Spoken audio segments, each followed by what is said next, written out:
भिवानी महेंद्रगढ़ लोकसभा क्षेत्र से सांसद चौधरी धर्मवीर सिंह ने लघु सचिवालय स्थित डीआरडीए सभागार में डीसी साहिल गुप्ता व अन्य जिलाधिकारियों के साथ जिला के विभिन्न गांवों में जलभराव और पानी निकासी के लिए किए जा रहे कार्यों की समीक्षा की।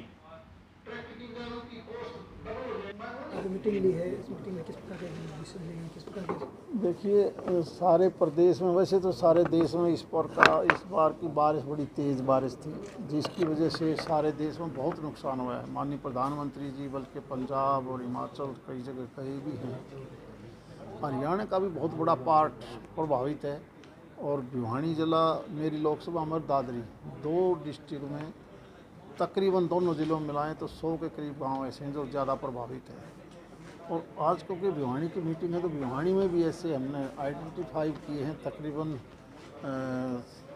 25 गांव तो ऐसे हैं जो बहुत ही ज़्यादा प्रभावित हैं। वहाँ पर हम रिंग बांध कैसे बना सकते हैं, रिंग बांध के अलावा पानी निकासी भविष्य में कोई नुकसान ना हो, बीएनआर के मार्फत से हों या पंचायती राज के मार्फत हों, पहले हम रिंग बांध को ही फिरनी बना के पक्की कैसे कर सकते हैं बचाने के लिए और उस पानी को निकालने के लिए। क्योंकि बड़ी खुशी की बात तो ये है कि लोग अपने आप खुद की पार्टिसिपेशन सरकार के साथ करके, किसान ट्रैक्टर लगा रखा है, कोई जेसीबी लगा रहे हैं किराए पर लेके, खुद जवान बुजुर्ग सारे लगे हुए हैं। तो हम उन पंचायतों को ऐसी आइडेंटिफाई करके हम अपनी तरफ से उन पंचायतों को जेसीबी भी देंगे परमानेंट, ताकि भविष्य के लिए भी आप तालाब की खुदाई हो, रिंग बांध बनाना हो, आज के दिन हम फटाफट कैसे बना सकते हैं, ये सारा प्रबंध हम अलग अलग एजेंसियों के माध्यम से, जब हमारे पास जो पैसा है, चाहे वो डीएमएफ का है, डी प्लान का है, एमपी लाइट का है, या हमारी जो वित्त आयोग की रिकमेंडेशन का पैसा है, जहाँ से भी हमें मिलेगा, इस मीटिंग के बाद हम ये फैसला करके प्रदेश सरकार से बात करके हमने 100% अपने गाँव को, शहर को सुरक्षित करना है। और उसके बाद चाहे वो मुआवजे की बात हो, मकान जिसके टूटे हैं या किसान को नुकसान है, प्रदेश की सरकार भी बड़ी गंभीरता से, माननीय मुख्यमंत्री जी लगे हुए हैं और पूरी कोशिश है कि हम किसी प्रकार से किसी का भी नुकसान ज़्यादा ना हो पाए। अभी तो ये तो शुरू से ही तय है।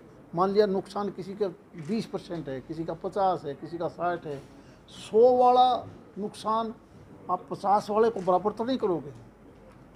अब जिसका 50 है उसको तो कम दोगे, जिसका 60 है उसको ज़्यादा दोगे, उसका 100 है उसको ज़्यादा दोगे। तो ठीक है कि अभी अब लोगों की डिमांड है कि भाई ये कम है, तो हम माननीय मुख्यमंत्री जी से हमने प्रार्थना करी है और भी हम बैठ के करेंगे कि इसमें और क्या बढ़ोतरी हो सकती है। बीमारी भी फैलने की बिल्कुल, जब कभी भी बाढ़ आती है उसके बाद सबसे बड़ी दुविधा होती है, ऐसी बीमारियाँ फैल जाती हैं जहाँ पानी का ठहराव है। तो हेल्थ डिपार्टमेंट से और पब्लिक हेल्थ डिपार्टमेंट दोनों को हमने बिल्कुल रिव्यू किया है कि बीमारी किसी प्रकार से ना फैले। अगर बीमारी हो भी जाए तो उसका इलाज, और बीमारी से पहले हमें स्वच्छ पानी कैसे देना है और खड़े पानी को निकालना कैसे है, ये सारी की सारी आज हमने डिस्कस किया है। ड्रेन के ऊपर भी हुआ था कि ड्रेन की कैपेसिटी, हाँ, 2% भविष्य में उसी O2 झील में डालना है।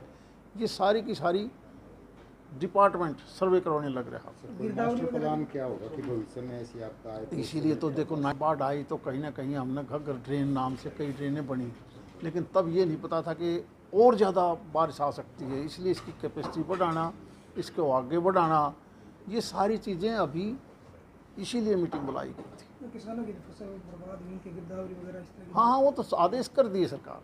उनके अभी तक नहीं, जो खेतों में तो गिरदावरी के लिए ज़्यादा अभी तो शुरुआत है ना, अभी तो पोर्टल खुला है,